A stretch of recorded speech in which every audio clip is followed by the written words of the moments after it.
গুরুত্বপূর্ণ একটা মাসালা মনে রাখেন। 9 জিলহজ ফজর থেকে নিয়ে 13 জিলহজ আসর পর্যন্ত এই 23 ওয়াক্ত নামাজের কোন এক ওয়াক্ত নামাজ যদি কারো কাজা হয়ে যায়, আর এই কাজা নামাজটা যদি আপনি এই 5 দিনের মধ্যে আদায় করেন, আমি আবার বলছি 9 জিলহজ থেকে 13 জিলহজ এই 23 ওয়াক্ত নামাজের মধ্যে কোন এক ওয়াক্ত নামাজ যদি কারো কাজা হয়, নামাজ কাজা হওয়া মানে তাকবীরটাও কাজা হয়ে গেছে। আপনি যদি এই 5 দিনের মধ্যে আবার ওই কাজা নামাজটাকে কাজা করে নেন, আদায় করে নেন, তাহলে ওই নামাজের পরে আপনি তাকবীরটাও দিতে হবে। কথার কথা 9 জিলহজ থেকে 13 জিলহজের মধ্যে হঠাৎ 10 জিলহজের জোহরের নামাজ আপনার কাজা হয়ে গেছে, ইচ্ছা করে যেন কাজা না করি, মনে করেন কোনো কারণে কাজা হয়ে গেছে। আপনি যদি এখন এই তাকবীর চলাকালীন দিনের মধ্যে জোহরের নামাজটা কাজা করেন, তাহলে ওই জোহর কাজা করার পর তাকবীরও দিতে হবে। বুঝে আসছেনি সবার? হ্যাঁ, তাকবীরের দিনগুলা চলাকালীন নামাজ কাজা, আর ওই কাজা যদি আদায় করেন তাহলে তাকবীরটাও দিতে হবে। আল্লাহ বুঝে শুনে আমলগুলো করার তৌফিক দান করেন। আরাফার দিনের রোজা রাখা তথা 9 জিলহজের রোজা রাখা, আমার সাথে একটু সবাই বলেন 9 জিলহজের রোজাকে পারিভাষিক অর্থে আরাফার রোজা বলা হয়। এবার আবার বলেন 9 জিলহজের রোজার পারিভাষিক নাম হলো আরাফার দিনের রোজা। বলেন তো, জিলহজের 9 তারিখ রোজার পারিভাষিক একটা নাম আছে, সেই নামটা কি? হ্যাঁ, এটা একটা পারিভাষিক নাম। মূল হলো 9 জিলহজের রোজা। সহিহ মুসলিমের বর্ণনা 1162 নম্বর হাদিস, রাসূলুল্লাহ সাল্লাল্লাহু আলাইহি সাল্লাম বলেন, সিয়ামু ইয়াউমি আরাফাতা আহতাসিবু আলাল্লাহ আইয়ুকাফিরা সানাতাল্লাতী ক্বাবলা ওয়াল্লাতী বা'দা। কেউ যদি 9 জিলহজের রোজা রাখে, আমি নবী আশাবাদী তার আগের 1 বছর, পরের 1 বছর, 2 বছরের গুনাহ মাফ হয়ে যাবে। এটা জিলহজ মাসের 3 নম্বর আমল। জিলহজ মাসের 4 নম্বর আমল বেশি বেশি জিকির করা। ক্বালা রাসূলুল্লাহ সাল্লাল্লাহু আলাইহি ওয়াসাল্লাম আকসিরু ফীহিন্না মিনাত তাহমিদি ওয়াত তাকবীরি ওয়াত তাহলিল। জিলহজ মাসে তোমরা বেশি বেশি আলহামদুলিল্লাহ পড়বা, আল্লাহু আকবার পড়বা, লা ইলাহা ইল্লাল্লাহ পড়বা। উদ্দেশ্য হলো বেশি বেশি জিকির করবা। 5 নাম্বার, 9 জিলহজ ফজরের নামাজ থেকে নিয়ে 13 জিলহজ আসর পর্যন্ত 23 ওয়াক্ত নামাজের পরে পুরুষরা একবার উচ্চ আওয়াজে, নারীরা একবার নিম্ন আওয়াজে এই দোয়াটি পড়বেন। পড়েন আল্লাহু আকবার, আল্লাহু আকবার। বলেন লা ইলাহা ইল্লাল্লাহু ওয়াল্লাহু আকবার, আল্লাহু আকবার। এখানে কি বুঝছেন? আবার পড়েন লা ইলাহা ইল্লাল্লাহু ওয়াল্লাহু আকবার, আল্লাহু আকবার। আল্লাহু আকবার, আল্লাহু আকবার, এরপরে আল্লাহু আকবার, ওয়ালিল্লাহিল হামদ। পুরুষরা একবার উচ্চ আওয়াজে পড়বেন, নারীরা একবার নিম্ন আওয়াজে। এটা ওয়াজিব। গুরুত্বপূর্ণ একটা মাসালা মনে রাখেন। 9 জিলহজ ফজর থেকে নিয়ে 13 জিলহজ আসর পর্যন্ত এই 23 ওয়াক্ত নামাজের কোন এক ওয়াক্ত নামাজ যদি কারো কাজা হয়ে যায়, আর এই কাজা নামাজটা যদি আপনি এই 5 দিনের মধ্যে আদায় করেন, আমি আবার বলছি 9 জিলহজ থেকে 13 জিলহজ এই 23 ওয়াক্ত নামাজের মধ্যে কোন এক ওয়াক্ত নামাজ যদি কারো কাজা হয়, নামাজ কাজা হওয়া মানে তাকবীরটাও কাজা হয়ে গেছে।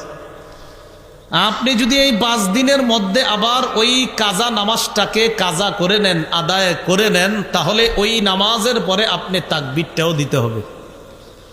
কথার কথা 9 জিলহজ থেকে 13 জিলহজের মধ্যে হঠাৎ 10 জিলহজের জোহরের নামাজ আপনার কাজা হয়ে গেছে, ইচ্ছা করে যেন কাজা না করি, মনে করেন কোনো কারণে কাজা হয়ে গেছে।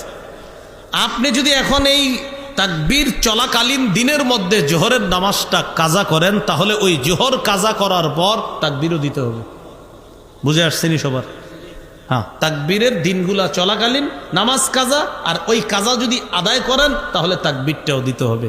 আল্লাহ বুঝে শুনে আমলগুলো করার তৌফিক দান করেন। এই হলো তাকবীরে তাশরিক 5 নম্বর আমল। 6, কোরবানির আগে প্রস্তুতি হিসাবে বলেন বাহ্যিক গুনাহ, বলেন বাহ্যিক গুনাহ, আভ্যন্তরীণ গুনাহ থেকে কলবকে পুত পবিত্র করা। বলেন কেন না? কোরবানির মূল সম্পর্ক কলবের সাথে। তাহলে 6 নম্বর আমল হলো জিলহজ মাসের বাহ্যিক গুনাহ থেকেও নিজে মুক্ত হবেন, আভ্যন্তরীণ গুনাহ থেকে কলবকে সাফ করতে হবে, কেননা কোরবানির মূল সম্পর্ক হলো কলবের সাথে। একটু পরে আমি সেদিকে যাচ্ছি। আল্লাহ পাক রব্বুল আলামিন সূরা আনআমের 120 নম্বর আয়াতে বলেন, ওয়াদারু যাহিরাল ইসমি ওয়া বাতিনা, তোমরা প্রকাশ্য গুনাহ ছেড়ে দাও, গোপন গুনাহ ছেড়ে দাও। সূরা আনআমের 151 নম্বর আয়াতে আল্লাহ বলেন, ওয়ালা তাকরাবুল ফাওয়াহিশা মা যাহারা মিনহা ওয়া মা বাতান, তোমরা প্রকাশ্য অশ্লীলতার কাছে যেও না, গোপন অশ্লীলতার কাছেও যেও না। প্রকাশ্য অশ্লীল কাজের কাছে যেও না, গোপন অশ্লীল কাজের কাছেও যেও না। সূরা আরাফের 33 নম্বর আয়াতে আল্লাহ বলেন, কুল ইন্নামা হাররামা রাব্বিয়াল ফাওয়াহিশা মা যাহারা মিনহা ওয়া মা বাতান, নবী আপনি বলেন আমার রব সমস্ত অশ্লীলতা হারাম করেছেন, এটা প্রকাশ্যে হোক গোপনে হোক। সূরা নিসার 131 নম্বর আয়াত আল্লাহ বলেন, ইন তাজতানিবু কাবাইরা মা তুনহাউনা আন নুকাফির আনকুম সাইয়্যাতিকুম ওয়া নুদখিলকুম মুদখালান কারীমা, যদি তোমরা কবিরা গুনাহ থেকে বাঁচো আমি আল্লাহ তোমাদের সগীরা গুনাহগুলো মাফ করে দিব, মৃত্যুর পর তোমাদেরকে সম্মানের জায়গা জান্নাতে প্রবেশ করাবো। দেখেন আমি আপনাদের সামনে 4টি আয়াত পড়ছি, সূরা আনআমের 120, সূরা আনআমের 151, সূরা আরাফের 33, সূরা নিসার 131 নম্বর আয়াত। সূরা আনআমের 120 নম্বর আয়াতে আল্লাহ বলেন প্রকাশ্য গুনাহ ছেড়ে দাও, গোপন গুনাহ ছেড়ে দাও। সূরা আনআমের 151 নম্বর আয়াতে আল্লাহ বলেন প্রকাশ্য অশ্লীলতার কাছেও যেও না, গোপন অশ্লীলতার কাছেও যেও না। সূরা আরাফের 33 নম্বর আয়াতে আল্লাহ বলেন, নবী আপনি বলেন আমার রব হারাম করেছেন প্রকাশ্য অশ্লীলতা, গোপন অশ্লীলতা, যাবতীয় অশ্লীলতা আমার রব হারাম করেছেন। সূরা নিসার 131 নম্বর আয়াতে আল্লাহ বলেন তোমরা যদি কবিরা গুনাহ বড় বড় গুনাহগুলা থেকে বাঁচো আমি ছোট গুনাহগুলো মাফ করে দিব। এবার আমার সাথে আবার বলতে হবে, বলেন কবিরা গুনাহ তো করব না, সগীরা গুনাহ থেকেও যথাসাধ্য বেঁচে থাকার চেষ্টা করব ইনশাআল্লাহ। তাহলে কবিরা তো করবই না, সগীরা থেকেও বাঁচব। ক্বালা রাসূলুল্লাহ সাল্লাল্লাহু আলাইহি ওয়াসাল্লাম, ইয়্যাকুম ওয়া মুহাক্কিরাতিজ যুনুব, রাসূলুল্লাহ সাল্লাল্লাহু আলাইহি সাল্লাম বলেন তোমাদের চোখে যে গুনাহগুলোকে হালকা মনে হয়, ছোট মনে হয়, এগুলা থেকেও তোমরা বাঁচো। ইবনে মাজার বর্ণনা, আম্মা জান আয়েশা সিদ্দিকা রাদিয়াল্লাহু তাআলা আনহা বলেন, ক্বালা লি রাসূলুল্লাহ সাল্লাল্লাহু আলাইহি ওয়াসাল্লাম, ইয়্যাকি ওয়া মুহাক্কিরাতিল আ'মাল ফাইন্না লাহা মিনাল্লাহি তালিবা। আয়েশা তুমি ছোট ছোট পাপ থেকে বাঁচো, ছোট পাপের ব্যাপারেও এটা যখন বারবার হয়ে যাবে কিয়ামতের ময়দানে এই ব্যাপারেও জিজ্ঞাসা করা হবে। কি পাপের ব্যাপারে? ছোট পাপ। এবার আরবের একটা কবিতা বলবো, কবিতার অনুবাদটা সবাই পড়বো, আগে কবিতাটা বলি। লা তাহকিরান্না সগীরাতান ইন্নাল জিবালা মিনাল হাসা, সবাই বলেন তুমি সগীরা গুনাহকে তুচ্ছ মনে করো না, মনে রেখো বড় বড় পাহাড় ছোট ছোট পাথর দিয়ে তৈরি।